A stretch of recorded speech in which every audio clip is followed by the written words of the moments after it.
सत्संग भगवान कृष्ण ने, भगवान रामचंद्र जी ने, भगवान राम के गुरुदेव वशिष्ठ जी ने, श्री कृष्ण के गुरुदेव सांदीपनी ऋषि जी ने सत्संग की महिमा गाई है। जीवन में सत्संग के प्रति रुचि, वशिष्ठ जी ने कहा कि हे राम, एक यह लोक और दूसरा परलोक होता है। इस लोक के लिए तो लोग उद्यम करते हैं, परंतु परलोक के लिए कुछ नहीं करते। यहाँ तक कि इस लोक के लिए भी देखो ना, औषधि शास्त्र वो केवल व्यक्ति को ऊपर से ठीक करने की बात करता है, शरीर ठीक हो जाए, तबीयत ठीक हो जाए। परंतु ध्यान जो है ना, सत्संग, ध्यान, जप, ये व्यक्ति को ही ठीक कर देता है। कर्ता ठीक हो जाए, सात्विक हो जाए, तो उसका शरीर भी ठीक हो जाए। विज्ञानी कहते हैं चिंतन का प्रभाव मन पर ही नहीं पड़ता, तन पर भी पड़ता है। तो सत्संग के द्वारा, सत्संग देने वाले गुरु की दीक्षा के द्वारा और गुरु के द्वारा जो दीक्षा मिली, उस दिशा में चलते रहने पर दिव्य जीवन की शुरुआत होती है।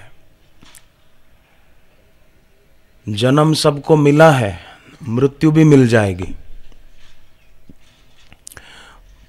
परंतु जन्म और मृत्यु के बीच जो जीवन है, वो जीवन सार्थक जीवन हो, स्वस्थ जीवन हो। स्वास्थ्य का अर्थ लोग इतना ही मानते हैं कि तबीयत अच्छी हो। स्व में स्थित होना वही स्वस्थ होना है, और स्व से दूर होना वही अस्वस्थ होना है। पूज्य बापू जी सत्संग में प्रेरणा देते हैं। मैंने सुना है गुरुदेव के श्रीमुख से कि मिला हुआ जो कुछ भी है,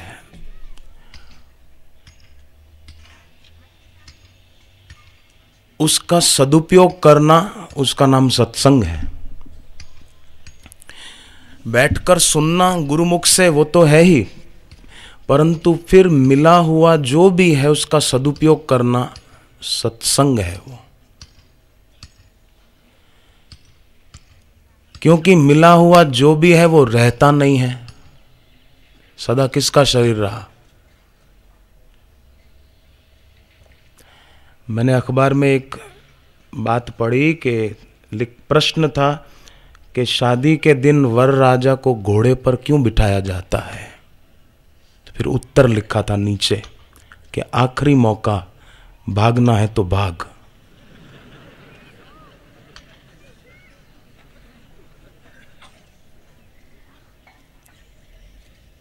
मनुष्य जन्म भी इसीलिए है कि जागना चाहे तो जाग। हालांकि घोड़े पर भागने के लिए नहीं बैठता है वो,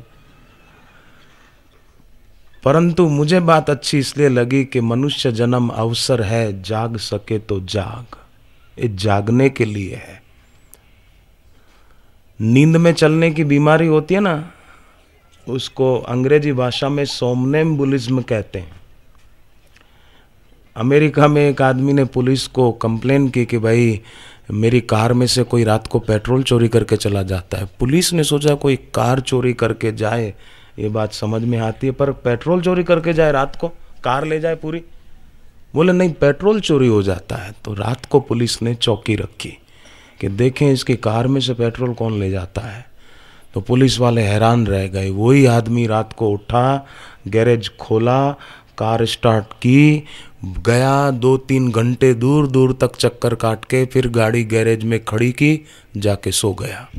सुबह फिर उसी ने पुलिस को फोन किया, कल रात को भी मेरा पेट्रोल चोरी हो गया। पुलिस ने कहा कोई चोरी करके नहीं गया, हमने रिकॉर्ड किया है श्रीमान, आप खुद कार लेकर गए थे। उसने जब देखा अपना सारा तो दंग रह गया। फिर उसने अपना इलाज कराया। अब उसको लगता था कि कोई चोरी करके जाता, हालांकि खुद ही गाड़ी लेकर जाता था। तो ये नींद में चलने की बीमारी। ऐसे ही वास्तव में देखा जाए तो सबको ये रोग लगा है, सब मोह की नींद में है। राम जी रावण को तीर मार रहे थे, रावण मर नहीं रहा था, तो राम जी ने विभीषण को पूछा कि रावण कैसे मरेगा। तो विभीषण ने कहा, नाभि कुंड पीयूष बस जाके, उसके नाभि में अमृत है, वहां आप तीर मारो तो मर जाएगा। अब देखो, विभीषण को पता है कि रावण कैसे मरेगा, पर वो खुद मार नहीं पा रहा था। और राम जी जैसे राम जी, भगवान राम ने प्रेरणा दी कि भाई विभीषण, तुमको ही पता है रावण कैसे मरेगा, और तुम्हारी बताई हुई युक्ति से ही मैंने इसको मार दिया। माने हर व्यक्ति मोह रूपी रावण को जीत सकता है। मोह माने इसके बिना नहीं चलेगा, चाय के बिना तो नहीं चलेगा, कॉफी के बिना तो नहीं चलेगा, पेप्सी के बिना तो नहीं चलेगा, फिल्म के बिना तो नहीं चलेगा, फैशन के बिना नहीं चलेगा। ये क्या है? ये मोह है, मोह। इस मोह के कारण ही आज हमारे देश में कई युवक और कई युवतियां बेचारे गुमराह हो जाते हैं। इसलिए मैंने तो अब पक्का निश्चय किया है कि जहाँ भी जाऊँगा वहाँ के भाइयों से और बहनों से ये प्रार्थना करूँगा, अपने आश्रम की जो पुस्तक है जिसका नाम है श्री कृष्ण दर्शन, एक पुस्तक है श्री कृष्ण अवतार दर्शन और एक पुस्तक है श्री कृष्ण दर्शन। तो कृष्ण दर्शन नाम की जो पुस्तक है, उस पुस्तक में एक प्रसंग है कि रुक्मणी जी की शादी शिशुपाल जैसे भोगी राजा के साथ करना चाहते थे उसके पिता और भाई, पर रुक्मणी जी ने मन ही मन निश्चय कर लिया था कि मैं विवाह करूंगी तो भगवान से करूंगी, बस मुझे किसी भोगी राजा से शादी नहीं करनी, मुझे अपना जीवन व्यर्थ नहीं गंवाना है। रुक्मणी जी के जीवन का बड़ा सुंदर वर्णन श्री कृष्ण दर्शन नाम की पुस्तक में किया गया है। वो तो सबको पढ़नी चाहिए, बड़ी सुंदर पुस्तक है। प्रत्येक व्यक्ति की बुद्धि रूपी रुक्मणी वो भोग का वर्ण न करके भगवान का ही वर्ण करे। सोचना चाहिए कि सदैव हमारे साथ कौन रहेगा। जो सदा रहेगा वो प्यारा लगता है कि जो सदा नहीं रहेगा वो प्यारा लगता है। जो सदा नहीं रहेगा अभी तो लोगों को वही प्यारा लगता है, परंतु आप सभी जो यहाँ सत्संग में आकर बैठे हैं, सचमुच आपकी सत्संग सुनने की इस रुचि को, लगन को, भावना को मेरा नमस्कार है। वंदौ पद सरोज सब केरे, उन सब के चरणों में वंदन है जिनकी सत्संग में, भक्ति में रुचि है। बाकी जीवन तो बीतता ही चला जाता है, सुबह होती है शाम होती है पता नहीं चलता। 1 घंटे में 900 श्वास खर्च हो जाते हैं। एक बात बड़ी पते की है, कृपा करके ध्यान देना कि जिस व्यक्ति की सांसारिक भोगों में रुचि है उसको सांसारिक भोग मिले या न मिले पता नहीं, पर जिसकी सांसारिक भोगों में रुचि है उसका विनाश जरूर होगा। और जिसकी भगवान में प्रीति है, भगवत स्वरूप गुरु में प्रीति है, सत्संग में प्रीति है, उसको इसी जन्म में भगवान का साक्षात्कार हो कि न हो, पर उसका कल्याण जरूर होगा। उसकी दुर्गति नहीं होगी, उसकी अगति नहीं होगी, उसकी बहुत ऊंची गति होगी, अच्छी गति होगी। गीता जी के 14वें अध्याय के 18वें श्लोक में ये बात आती है, 6ठे अध्याय के 40वें श्लोक में भी ये बात आती है। ऊर्ध्वम गच्छन्ति सत्वस्था, उसकी बहुत दिव्य गति होती है जिसकी बुद्धि में सात्विकता होती है। आजकल तो कई लोगों की बुद्धि में तमस छाया रहता है, तमस। गलत को ही सही मानते हैं, सही को गलत मानते हैं।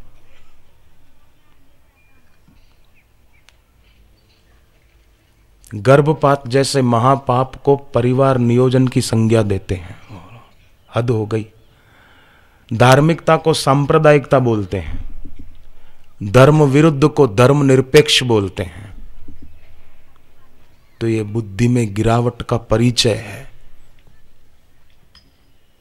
सत्संग सुनने को आप उनको कहो कि चलो सत्संग सुनने, महाराज जी आए हैं, बोले तुम सुन के आना, हमको बताना महाराज जी क्या बोले थे। बाकी गीता तो हम पढ़ते हैं, रामायण भी हम पढ़ते हैं, भागवत भी हमारे घर पर है। महाराज ऐसा तो क्या नया बोल देंगे जो हम सुनने के लिए वहां जाएं। कई लोग ऐसे होते भी हैं, चलो हम मान लेते हैं, विद्वता होती है, गीता पूरी पढ़ी हुई होती है, रामायण भी कंठस्थ होती है, पर तोता रटंत ज्ञान किस काम का।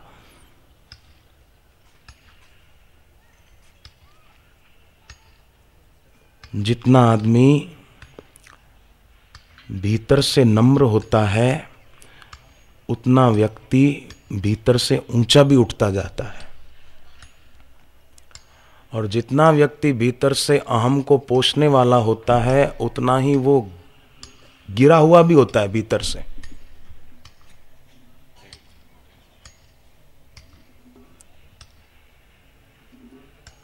संसार में जन्म मिला था अपने हाथों के द्वारा स्वर्ग का निर्माण करने के लिए, परंतु नरक की भट्ठियां तैयार की तपने के लिए। ऐसे काम किए। पैसा मेरा परमेश्वर, पत्नी मेरी गुरु, बच्चे मेरे शालीग्राम, पूजा किसकी करूं।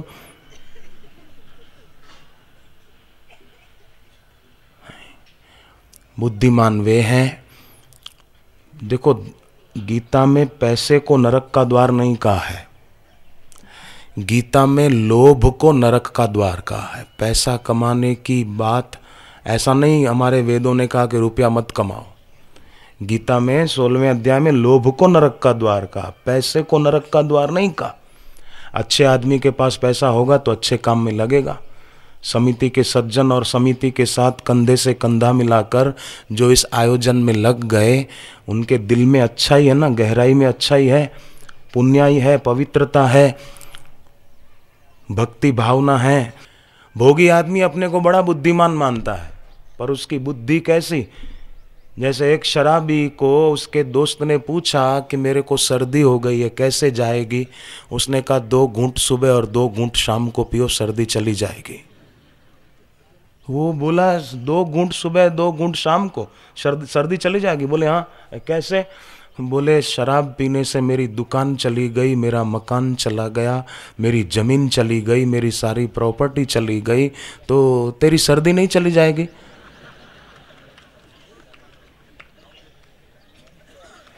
अपने को बड़ा, उसको बहुत अच्छी सलाह दे रहा है, मानो वो सोच रहा है कि मैं तो उसको रोग मुक्त कर रहा हूं। रोग मुक्त नहीं कर रहा है, उसको शांति से मुक्त कर रहा है, शांति से दूर कर रहा है।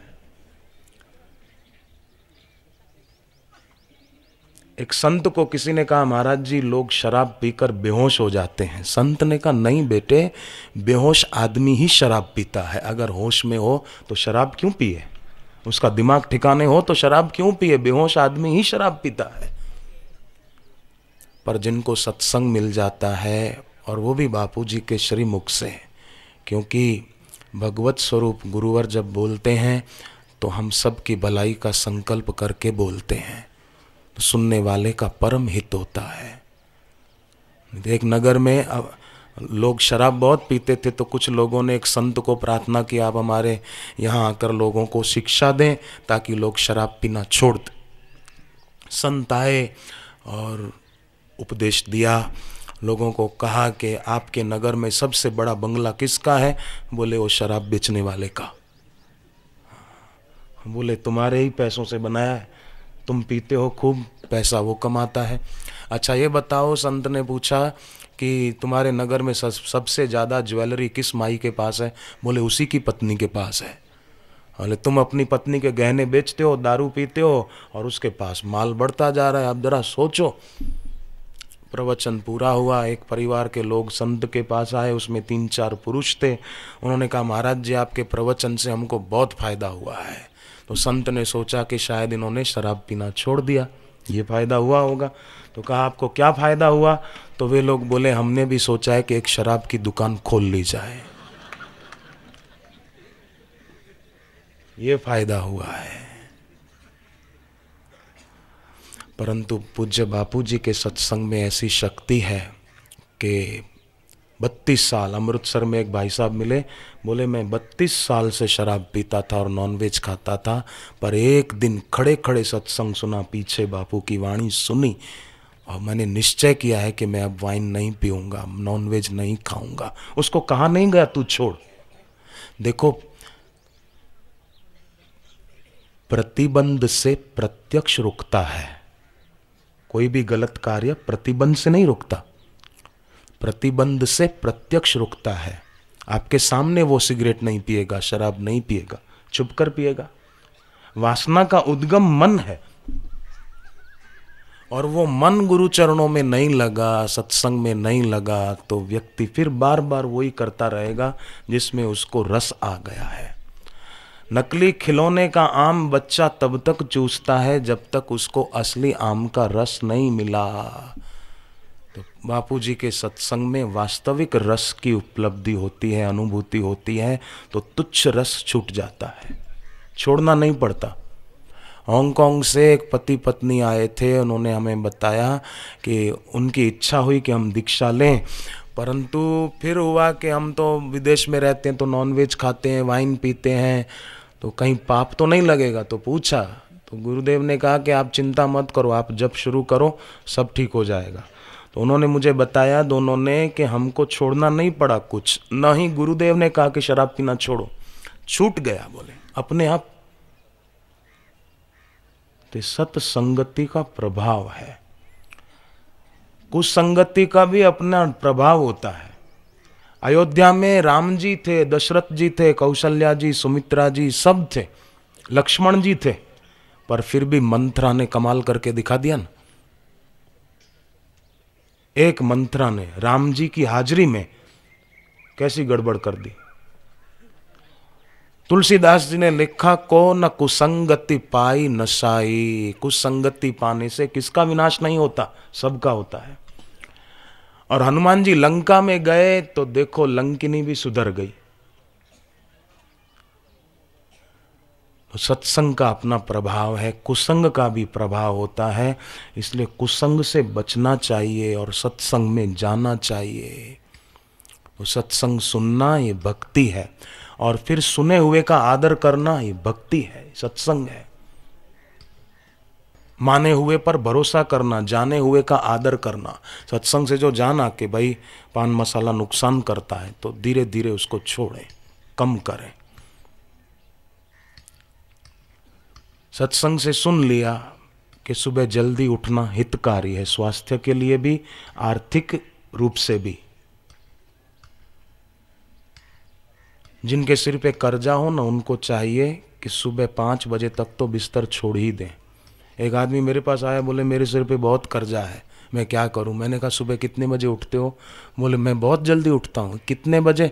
बोले मैं 6:30 बजे उठ जाता हूं। 6:30 उसको जल्दी लगता है। कई लोग ऐसे होते हैं सूर्योदय तक सोते रहते हैं, मानो उनका भाग्य भी सोया रहता है। किसी आदमी का भविष्य जानना हो ना, ये भविष्य में कैसा बनेगा, तो रात को 11 बजे देखो वो क्या कर रहा है, और सुबह 5 बजे देखो वो क्या कर रहा है। 11 बजे अगर फिल्म देख रहा है और 5 बजे सोया पड़ा है, तो समझो इसका भविष्य ज़्यादा उज्जवल नहीं है, बड़ा आदमी नहीं बन पाएगा ये। पर 11 बजे तक सो गए भगवान नाम जप करके, और सुबह 5 बजे के पहले पहले उठ गए, स्नान शौच आदि से निवृत्त होकर बैठ गए, जप करने, पाठ करने, ध्यान करने, बड़ा आनंद आएगा, हर तरह से उन्नति होगी। किसान खेत में गेहूं बोता है तो भूसा तो ऐसे ही मुफ्त में ही मिल जाता है, नहीं मिल जाता। किसान दूसरे किसान से बैल की जोड़ी खरीदता है तो बैल की जोड़ी के पैसे देने पड़ते हैं, पर बैल के शरीर पर जो चीचड़ होती है उसके पैसे नहीं देने पड़ते, वो मुफ्त में ही मिल जाती है। सूर्य की तरफ मुंह करके चलो तो परछाई पीछे पीछे आती है। मुझे कितने लोगों ने बताया, मैं आपको कितने लोगों की बातें बताऊं। अभी पूना में सत्संग था 1.5-2 महीना पहले, तो मुझे एक परिवार के लोगों ने बताया हम पहले कितने दुखी रहते थे, टेंशन में रहते थे, पर जब से दीक्षा ली, सत्संग सुना बापू जी का, तो सब तनाव दूर हो गए, तनाव रहित जीवन हो गया हमारा। घर में शांति है, बच्चों ने सरस्वती मंत्र लिया है, जप करते हैं, हम गुरु मंत्र जपते हैं। पहले 10 लाख रुपए का कर्जा था, अभी 10 पैसे का भी कर्जा नहीं है। बड़ा आनंद है। सत्संग से, सदगुरु की दीक्षा से व्यवहारिक सफलता भी मिलती है, परमार्थिक सफलता भी मिलती है। इसलिए सत्संग में स्वयं तो जाना चाहिए, पर दूसरों को भी प्रेरणा देकर ले जाना चाहिए। संत मिलन को जाइए, संत मिलन को जाइए, तजी मोह माया अभिमान, तजी मोह माया अभिमान, ज्यों ज्यों पग आगे धरे, ज्यों ज्यों पग आगे धरे, कोटि यज्ञ समान, कोटि यज्ञ समान, कोटि यज्ञ समान। वैसे यज्ञ करो, पुण्य कमाओ, कितना उसमें खर्चा हो, कितनी विधि करो, और कर्मकांड में जरा सी गड़बड़ करो तो उल्टा फल होता है।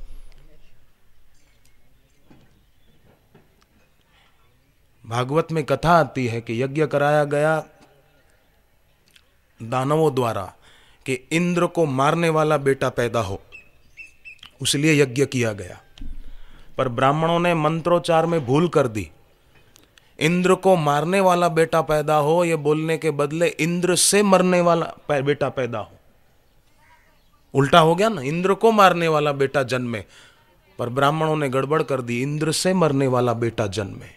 वृत्रासुर का जन्म हुआ, इंद्र के द्वारा उसकी हत्या हुई। कर्मकांड में जरा सी भी भूल हो तो उसका विपरीत फल होता है, परंतु इसमें कोई विपरीत फल नहीं होता। प्रत्यवायो न विद्यते, उल्टा फल नहीं होता, अच्छा ही होता है, बढ़िया ही होता है।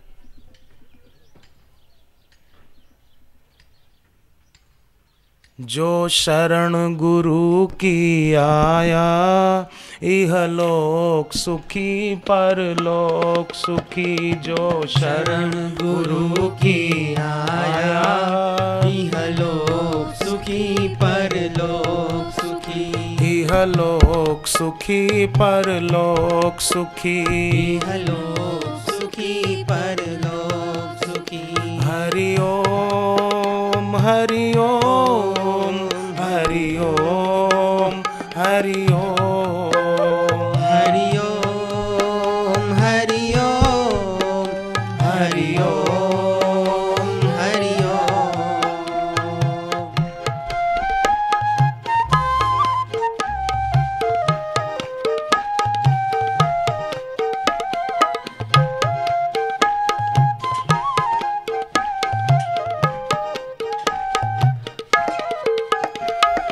गुरु शरण ही है सुखदाई, गुरु शरण ही है सुखदाई। गुरु सम है न कोई हितकारी, गुरु सम है न कोई हितकारी। मन में जो इन्हें बिठाया, इहलोक सुखी परलोक सुखी। मन में जो इन्हें बिठाया, इहलोक सुखी परलोक सुखी। हरि ओम हरि ओम हरि ओम हरि ओम हरि ओम हरि ओम हरि ओम हरि ओम।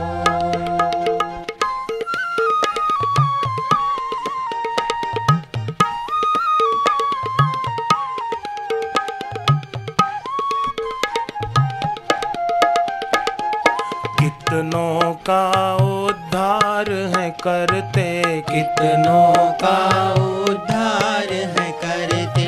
बिन मांगे ही झोली भरते, बिन मांगे ही झोली भरते, बिन मांगे ही झोली भरते, बिन मांगे ही झोली भरते। जिसने गुरुवर को ध्याया, इहलोक सुखी परलोक सुखी। जिसने गुरुवर को ध्याया, इहलोक सुखी परलोक सुखी। हरि ओम हरि ओम हरि ओम हरि ओम हरि ओम हरि ओम हरि ओम हरि ओम।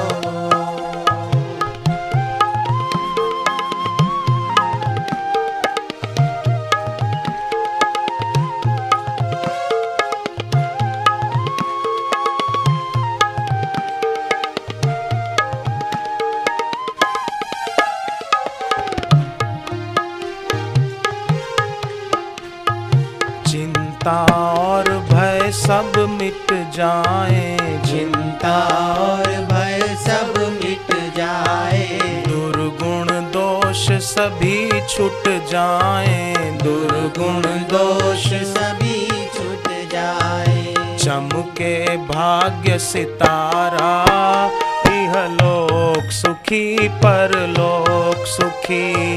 चमके भाग्य सितारा, इहलोक सुखी परलोक सुखी।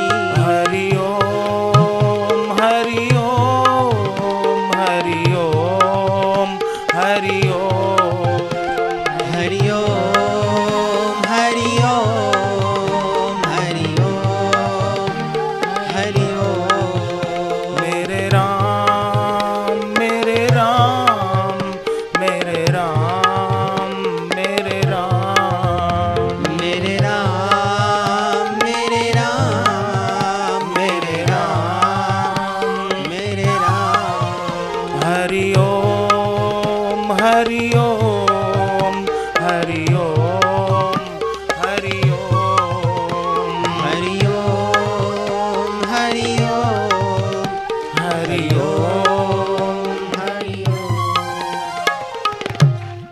महाराष्ट्र में ही उस्मानाबाद है ना? उस्मानाबाद है। उस्मानाबाद के पास दोराड़ा है, वहाँ सत्संग था कुछ दिन पहले। तो एक सज्जन मुझे मिले, उन्होंने बताया कि उनका शरीर 90% जल गया था किसी विस्फोट में, 90%।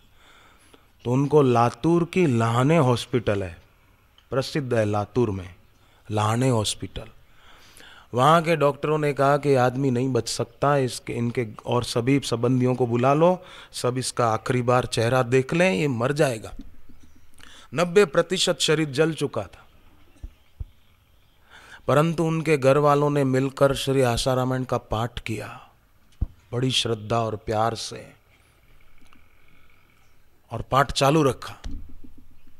तो उसके पाठ की तो शुरुआत में ही आता है हनुमान चालीसा। जिन्होंने पढ़ी होगी, हनुमान चालीसा की शुरुआत में पढ़ते हैं जो रामचरितमानस के 7 कांड हैं, उन 7 कांड में से दूसरा अयोध्या कांड है। अयोध्या कांड की शुरुआत में भी वही पंक्तियां आती है जो हनुमान चालीसा की शुरुआत में आती है। श्री गुरु चरण सरोज रज, निज मन मुकुर सुधारी, बरनउँ रघुवर विमल जस, जो दायक फल चारी। चारों फल की प्राप्ति होती है, धर्म अर्थ काम और मोक्ष। और श्री आशारामायण की शुरुआत में भी हम पढ़ते हैं, गुरु चरण रज शीश धरी, हृदय रूप विचार, श्री आशा रामायण कहो, वेदांत को सार। धर्म कामार्थ मोक्ष दे, रोग शोक संहार, भजे जो भक्ति भाव से, शीघ्र हो बेड़ा पार। भजे जो भक्ति भाव से, रोग शोक संहार। कितनी सुंदर पंक्तियां हैं। पर कई लोग चिंता बहुत करते रहते हैं ना, वो बेचारे अपने हाथों अपने पैर पर कुल्हाड़ी मारते हैं। जो चिंता करते हैं ना, वो अपने और गुरु कृपा के बीच एक पर्दा डाल देते हैं। जो चिंता करते हैं वो अपने और ईश्वर कृपा के बीच एक पर्दा डाल देते हैं। इसलिए चिंता न करके उतनी देर शांति से जप करें, ध्यान करें, ओमकार का गुंजन करें, कितना अच्छा होगा। सामवेद में लिखा है कि ओमकार का गुंजन जो करते हैं उनके जीवन से विघ्न ऐसे नष्ट होते हैं जैसे चट्टान से टकराकर मिट्टी का ढेला नष्ट हो जाता है। ये सामवेद का वचन है। वेद का वचन झूठा तो नहीं हो सकता, तो क्यों ना हम चिंता के बदले ध्यान करें, और ध्यान में मन न लगे तो भी चिंता न करें। लोग क्या करते हैं, लोग मानो ऐसा करते हैं ध्यान करने के लिए जैसे बाल्टी में रेत हो तो हाथ डालकर पानी में कि रेती बैठ जा बैठ जा। अब हाथ डालने से बैठेगी नहीं, उसको छोड़ दो तो अपने आप रेती के कण पानी में नीचे बैठ जाएंगे। नहीं बैठेंगे? बैठेंगे। फिर आराम से ऊपर से पानी लेके आप नहा लो। ऐसे ही जो ध्यान की गहराइयों में प्रवेश करना चाहते हैं उनको चाहिए कि ध्यान के समय अगर मन में इधर उधर के विचार आए तो उनसे लड़ो मत, संघर्ष न करो, देखो। दमन करने से ये बुरे भाव और गहराई में चले जाएंगे। लोग दमन करते, मेरे मन में बुरे भाव आते, नहीं आने चाहिए, नहीं आने चाहिए, नहीं आने चाहिए। नहीं, ऐसा मत करो। बुलावा बुलावा हो सकता है, बुलावा बुलावा हो सकता है, आमंत्रण हो सकता है। उनको महत्व ही न दो, उनको मूल्य ही मत दो, अपने आप वो नष्ट हो जाएंगे। हम ध्यान करने बैठते हैं, जप करने बैठते हैं माला लेकर, तो हमारा इरादा नहीं होता हमारे मन में इधर उधर के विचार आए फालतू, अपने आप आते हैं। तो जो अपने आप आते हैं वो अपने आप जाएंगे, हमको उनसे क्या लेना देना। हम उनसे जुड़ जाते हैं, उनको महत्व ही नहीं देना। बस हरिओम तत्सत, बाकी सब गपशप। दमन न करो, देखो। कर्ता न बनो, दृष्टा बनो। मन में आ रहे हैं, मुझ में नहीं है, मैं मन नहीं हूं, मैं साक्षी चैतन्य हूं। हरिओम ओम ओम। ऐसा चिंतन करने से अपने आप वो छूट जाएंगे और धीरे धीरे फिर निर्विचार और निर्विकार स्थिति में प्रवेश मिलेगा। ध्यान किसे कहते हैं? निर्विकार और निर्विचार चेतना का नाम ही ध्यान है। पद्मासन लगा के बैठ जाने का नाम ध्यान नहीं है। ध्यान सहज होना चाहिए। भगवान कृष्ण ने भागवत में ध्यान करने का जो उपाय बताया है उसमें यह नहीं लिखा है कि पद्मासन बांध के बैठो तो ही ध्यान लगेगा, ऐसा नहीं है। सम आसन आसीन सम कायो यथा सुखम। जिस आसन में बैठने से आपको अच्छा लगे, अनुकूल लगे, उसी आसन में बैठो। आप नीचे नहीं बैठ सकते, घुटनों में दर्द है, आप कुर्सी पे बैठो आसन बिछा के। जिस आसन में बैठने से आपको अनुकूल लगे उस आसन में बैठो। आगरा में एक लड़का व्हील चेयर पे था, कुर्सी पे बैठ के जप करता था, और जप करते करते उसके पातक नष्ट हुए। अपने आप वो लड़का अभी दौड़ता है, खुद अपना काम अपने आप करता है, अब व्हील चेयर पे नहीं है। उसने तो पद्मासन में बैठ के जप नहीं किया, शुरुआत में लगन से जप किया, प्यार से जप किया। भोपाल में गैस कांड हुआ था, यहां बैठे हैं भोपाल के एक सज्जन। 1984 में गैस कांड हुआ था, जहरी गैस। मैंने वो कंपनी देखी जहां से गैस लीक हुआ था। उस कंपनी से थोड़ी ही दूरी पर इनका घर था, परंतु और भी दूसरी 2-3 कॉलोनियां हैं आसपास उस कंपनी के, और वहां अपने साधक रहते हैं दीक्षा लिए हुए। रात को उनको भी चक्कर आए, 2:30-3 बजे जब गैस लीक हुआ, उल्टियां हुई, पर ये बैठ गए। तो बापूजी के चित्र से प्रेरणा मिली, इन लोगों ने वैसा किया तो इनका बाल बीमा का नहीं हुआ, नहीं तो हजारों लोग मर गए थे उस रात को, हजारों लोग। भोपाल की घटना है, पर इन्होंने प्रार्थना की, जप किया, ध्यान किया। विघ्नेश्वराय वरदाय सुरप्रियाय लंबोदराय सकलाय जगत हिताय नागाननाय श्रुति यज्ञ विभूषिताय गौरी सुताय गणनाथ नमो नमस्ते। विघ्नेश्वराय, विघ्न नष्ट होते हैं।